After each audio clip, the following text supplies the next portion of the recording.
이번 영상은 고린도후서 3장 6장까지를 중심으로 13강 중에서 제7강 전반부입니다. 바울은 자신의 사도를 증명하면서 진짜 믿는 자와 가짜로 믿는 자가 어떤 것인가를 말하고 있어서 중요합니다. 유튜브를 보니까 너무 실망을 한 거예요. 예를 들어서 이런 겁니다. 기도에 대한 설교를 하더라고. 이 기도에 대한 얘기만 한 30분 설교하더라고. 그 다음에 목적이 뭐야? 기도에 대한 설교를 30분 하는 목적이 뭐야? 그런데 어디까지 저기 하냐면 하여튼 불교의 기도까지 설교를 하는 거야. 그 설교를 다 이렇게 들었어. 근데 무슨 말인지 몰라. 위의 예를 사용한 것에 대하여 기도의 기술 혹은 응답받는 방법을 가르쳐주는 시대입니다. 내가 원하는 것을 나의 기도에 따라 그 하나님은 그대로 하시는 좋으신 하나님이시라고 그 설교자는 가르쳐 주었습니다. 만약에 여러분도 그렇다면 귀하는 아마 천국은 멀리 있을 것입니다. 그리고 그게 나의 신앙에 어떻게 얼만큼 도움이 될까? 오늘 마침 우리가 지금 모세의 영광과 그리스도의 영광을 비교를 하면서 모세는 자기의 영광을 주목하지 못하게 하고 그는 잠시 동안만 있는 것이다. 이제 새로운 영원한 영광이 오면은 이거는 그 영광이 빛을 발할 수 없다. 그래서 영원한 그리스도의 복음의 영광의 광채가 우리 마음속에 있다. 그래서 이것 때문에 우리는 어떤 어려움도 이기고 이 질그릇에 보배를 감직한 것처럼 우리는 그 생명을 가지고 사는 것이다. 그런데 그게 문제가 무엇일까라고 하는 것은 이제 우리가 이 디모데후서 3장을 이렇게 보면서 문제가 어디 있다라고 하는 것은 이제는 찾아낼 수 있는 거야. 오늘 여태까지 한 것들을 한번 정리하면서 그림을 먼저 그려보겠습니다. 제일 중요한 것은 하나님께서 인간에게 제일 요구하는 게 뭘까요? 그래서 요구하는 거를 하기 위해서 성경을 주고 필요한 여러 가지를 주신 거야. 요구하는 것이 무엇일까 하는 거죠. 그것은 자기와 영원히 같이 있게 하기 위해서 성경도 주고 그리스도도 주고 우리의 모든 것들을 주셔서 자기와 함께 있기를 원하는 것이다. 그게 성경의 목적이고 모든 하나님의 목적이다. 이걸 구원이라고 그런다. 이거는 뭐냐면 그리스도의 얼굴에 있는 하나님의 영광의 광채다. 그것은 우리의 마음속에 그리스도의 복음의 영광의 광채가 우리 안에 있게 해서 그들이 하나님과 영원히 살게 하겠다. 이게 성경의 전체적인 맥이라고. 그런데 인간은 죄가 있기 때문에 바로 들어올 수가 없어요. 그래서 하나님께서는 이 죄인들에게 우리에게 관심을 갖게 하죠. 그래서 관심을 갖게 하기 위해서 기적을 행하여 주시고 그 다음에 우리에게 말씀을 주시죠. 이거를 주셔서 우리에게 관심을 갖게 해서 이거의 목적은 기적을 행하시는 분이 누구냐? 도대체 저분은 어떻게 저렇게 하실 수 있어? 그래서 우리가 이런 얘기했죠. 이게 뭐지? 그리고 이 말씀을 딱 들을 때 저 말씀은 그냥 보통 사람이 하는 것이 아니야. 에? 평범한 사람이 하는 것이 아니야. 그럼 저 말씀하시는 저분은 도대체 누구야? 하고서 우리에게 관심을 갖게 하시는 것이죠.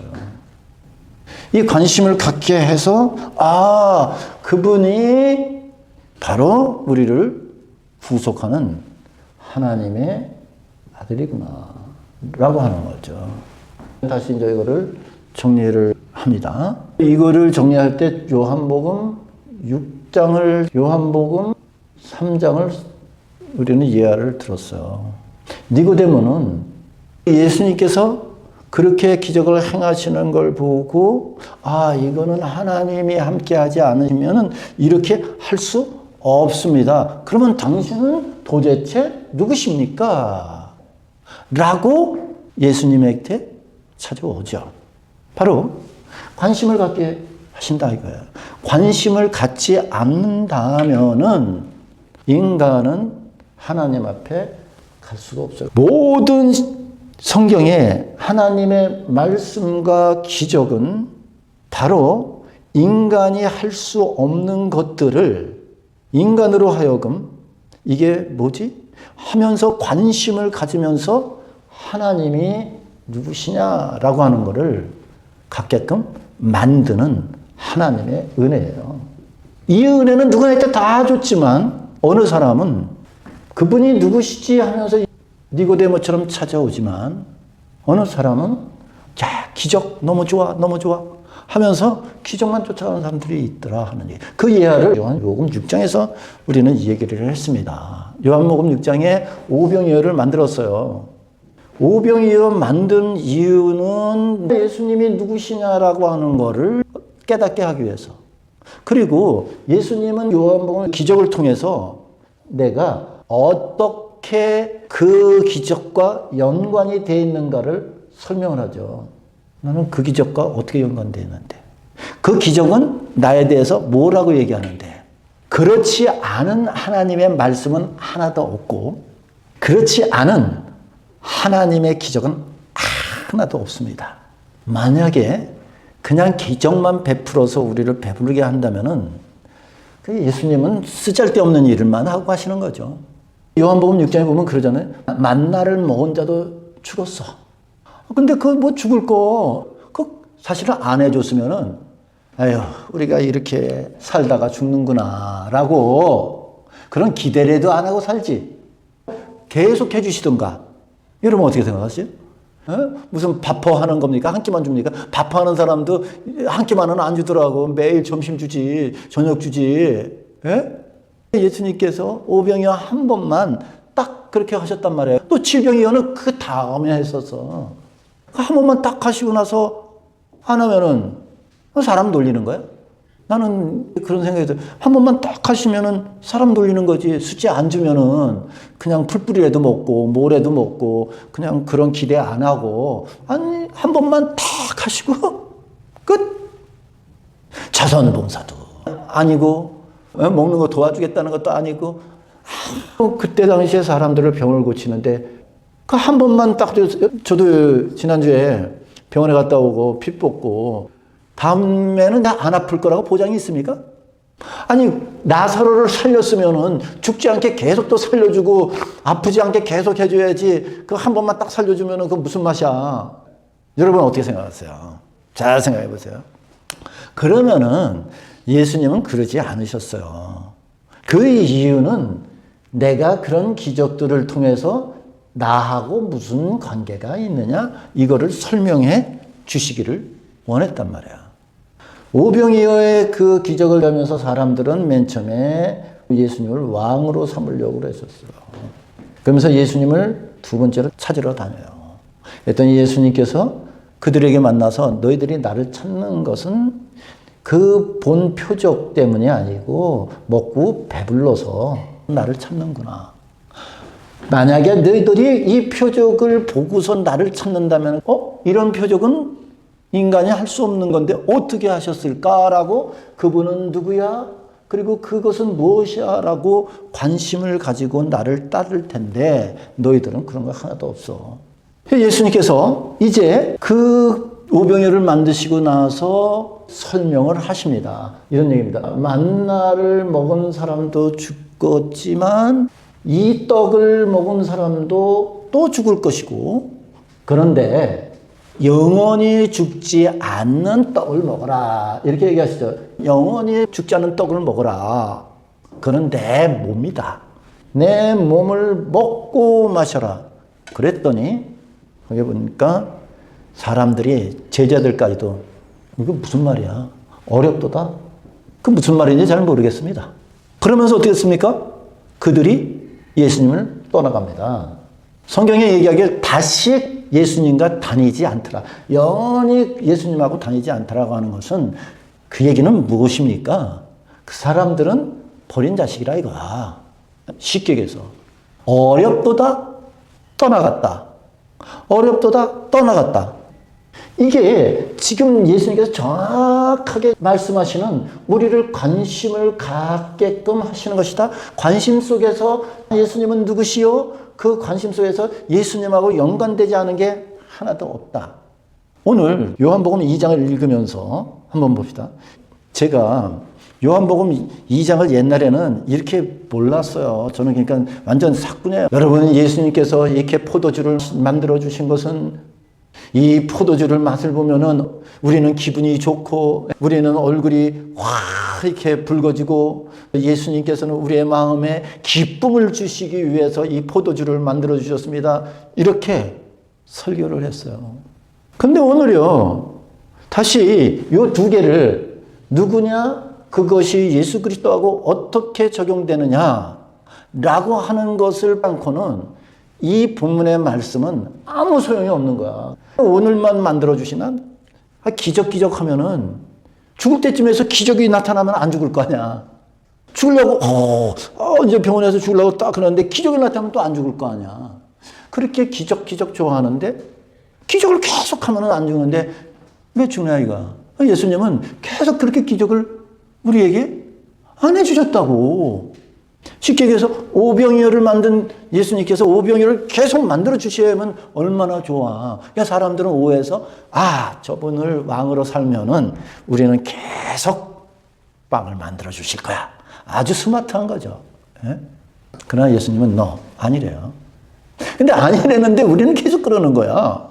근데 오늘 예수님께서 처음 표적으로 가나 혼인잔치에서 물을 변하여 포도주를 만드신 이것이 그분은 누구시고 예수님께서 물이 포도주를 변하게 한 것은 도대체 예수 그리스도와 어떤 관계가 있느냐. 지금 예수님은 그거를 말씀하신 거예요. 오늘 이 본문에 간단한 거죠. 지금 뭐냐면 예수님께서는 이 땅에 오셔서 첫 표적에 혼인잔치에 딱 가니까 포도주가 떨어졌어요. 예수님의 어머니는 예수님이 누구시는 걸 아시니까 알았다. 이해하시겠습니까? 예수님이 누구라고 아는 사람은 오직 한 사람뿐이 없어요. 맞습니까? 예수님의 엄마요. 어머니가 하는 얘기죠. 야, 예수님께서 시키는 대로 해. 오케이. 시키는 대로 해. 근데 사실은 예수님께서 시키는 대로 해가 중요한 목적은 아니에요, 지금. 그것도 중요한 어떤 포커스겠지만 아주 메인 포커스는 아니라 하는 얘기입니다. 이해하시겠습니까? 이제 봅시다. 6절이 있습니다. 거기 유대인들의 결례를 따라 두세 통 드는 돌 항아리 6이 놓여 있더라 그랬어요. 결례를 따라 무슨 얘기입니까? 율법의 예식을 따라 하는 거예요. 그 사람들은 밖에 나갔다 들어오면은 손을 닦아야지만 깨끗하다. 그래서 그 돌 항아리는 사람들의 손을 닦는 물을 거기다 두어서 거기에서 손을 닦게끔 만들었던 결례를 행하는, 예식을 행하는 물 항아리야. 여러분의 성경에는 뭐라고 나왔습니까? 그렇게 나왔습니까? 결례를 따라 했습니까? 예식을 따라 얘기했습니까? 예식이죠. 그러니까 율법의 예식을 따라서 손을 닦아야지만 너희가 정결하다고 하는 그 율법 장로들의 유전이 그 사용했던 물이라고, 항아리라고. 거기에 물을 부어라 그랬어요. 예수께서 7절에 저에게 이제 항아리에 물을 채우라 하신자 아구까지 채웠더니 했어요. 그 물을 연회장에 떠다 주어라 했습니다. 그랬더니 연회장이 놀랬어. 이 맛있는 포도주는 도대체 어디서 나온 거야? 보통들 취하면은 맛없는 포도주를 주거든. 여기는 취해도 맛있는 포도주는 도대체. 여러분, 맛있고 취하고 문제가 아니야, 지금. 예수님의 주된 사역이 뭡니까? 여기에 결례를 따라, 예식을 따라하는 것은 율법이에요. 율법에 사용했던 것들을 이제는 예수님은 율법의 결례가 아니고 나는 뭐예요? 새로운 새 포도주라는 거야. 즉 새로운 새 포도주는 뭡니까? 새 언약이야. 새 언약은 그리스도의 피로 말미암아 세운 언약이라고. 여태까지 그 규례를 따라서 율법을 따라서 행했던 사람, 이제 새 언약을 행하는 사람이 나야. 그 새 언약은 포도주야. 자기의 피래. 자기의 피로 세운 새 언약이야. 나는 이 땅에 율법을 완성을 하고 이제 너희들에게 새 언약을 내가 주기 위해서 이 땅에 왔다고 하는 것을 지금 설명하는 거예요. 우리 성경에 이거의 기준에 의해서 모든 것을 하나님은 일을 하시지 쓰잘데없는 거 안 하신다. 오병이어를 만들어주면 계속 만들어주는 게 아니다. 왜? 그 일을 하기 위해서 만들어주시는 것이다. 그런데 우리 이 사꾼들은 율법에서 예수님께서 완성하시고 새 언약, 그리스도 피를 믿고 그리스도의 죽음과 그리스도의 부활과 그리스도의 새 생명을 주시는 새 언약은 설교를 안 한다 이거야. 나도 못했다 이거야 내가. 그래서 사꾼이라는 거다. 예수님께서 다시 얘기를 합니다. 여러분들이 요한복음 2장 13절부터 18절까지 읽어주시기를 바랍니다. 19절 예수께서 대답하여 가라사대 너희가 이 성전을 헐라 내가 사흘 동안에 일으키리라. 유대인이 가로되 이 성전은 46년 동안 지었거늘 내가 3일 동안 일으키겠느냐? 그러나 예수는 성전된 자기 뭐를 가리킨다? 육체를 가리킨다. 자 보세요. 예수님의 피에 대해서 앞에 얘기하고 자기의 육체에 대해서 또 얘기를 합니다. 예수 그리스도의 피와 육체에 대하여 그의 살과 피에 대하여 요한복음 첫 장에서 벌써 얘기를 하는 거야.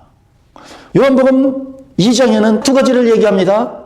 예수님께서 자기가 포도주를 만드시면서 자기의 죽음에 대한 피에 대하여, 두 번째는 자기 육체에 대하여, 자기의 육체와 피에 대하여 이것이 새로운 언약이니 이제 나는 이 일을 위해서 왔다고 선포를 합니다. 이래서 기적을 우리에게 베풀어 주신 거예요. 근데 우리는 이 기적 하고 나갑니다. 성경이 그렇게 어렵습니까? 하나님께서 우리에게 풀지 못하게 하셔가지고 미궁에 빠지게 하는 게 하나님의 목적입니까? 우리로 깨달아 영원한 생명을 얻는 게 하나님의 목적이십니까? 이것만 아니라 성경 전체가 흘러가면서 모든 성경의 구조는 이렇게 돼 있다 이거야 다. 예수님께서 자기하고 어떻게 연결되어 있을까? 구약에서 그 제사를 지내는 것이 신약에서 예수님께서 자기가 그 구약에 지냈던 제사의 모든 것들을 자기가 대신 한 번에 다 이루신 이게 성경에 흐르는 건데 그게 어렵습니까? 우리가 이렇게 생각하면은 좀 쉽지 않아요, 그죠? 맞습니까? 우리는 이런 기적과 이런 거를 억지로 해석을 하고 억지로 붙이고 억지로 이해를 거기다 넣고서 이런 거를 통해서 어느 사람은 어렵다 하고 떠나고 어느 사람은 그냥 있더라. 요한복음 6장을 보면서 떡에 대한 만나에 대한 얘기를 하면서 내 새 언약을 내가 주는데 믿는 언약인데 내 피와 살을 먹어. 만나를 먹은 사람도 죽었고 내가 지금 만든 오병이어 먹는 사람도 죽는데 내 몸과 내 피를 마시는 사람은 영원히 살리라. 그러니까 제자들이 그거 어려워. 그 떠나갑니다. 그냥 떠나가니까 예수님께서 제자들에게 물어봅니다. 뭐라고 물어보는지 우린 너무 많이 들었죠. 너희도 갈래? 너희도 가려느냐? 딱 물어. 그랬더니 베드로가 뭐랍니까? 내가 어디로 갑니까? 영생의 말씀에 계심에 우리가 어디로 갑니까? 아, 영생의 말씀이 여기 계시구나 하고 따라갑니다. 이 성경 모든 것이 그렇게 됐다. 어려워서 떠나는 사람들, 정말 영생의 말씀이 있어서 예수님을 따라가는 사람들, 딱 두 가지라. 제7강 1부를 마칩니다. 2부도 시청하여 주시기를 바랍니다.